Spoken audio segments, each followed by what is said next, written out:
chart catalog and the admiral chart notice to mariners updates.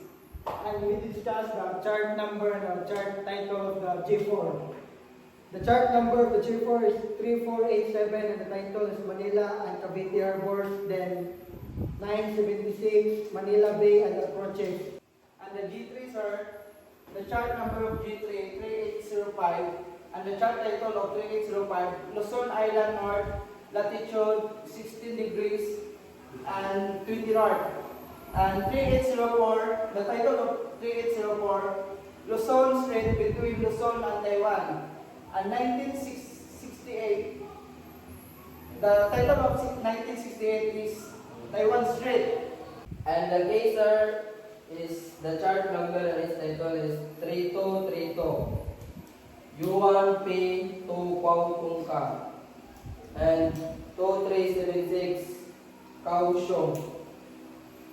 So let's proceed to the application, sir. So the number of application is 31, 32, and 33, sir. And the 31 title is China Sea Pilot Volume 2, and 32, sir, is China Sea Pilot Volume 3, and the last one is Philippines Island Pilot.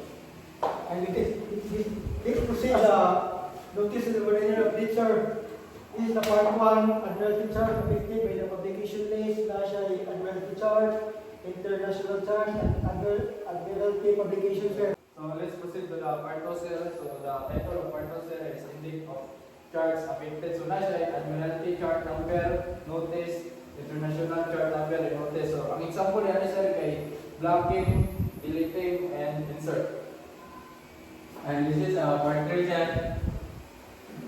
National warning.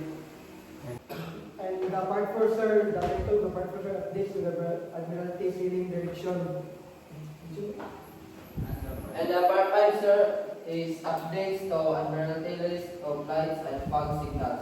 The publication of part 5, sir, is called Lights and Fog Signals. And let's proceed the part 6, sir. Updates to Admiral list of radio signal. That's all reporting for today, sir. Thank you for watching.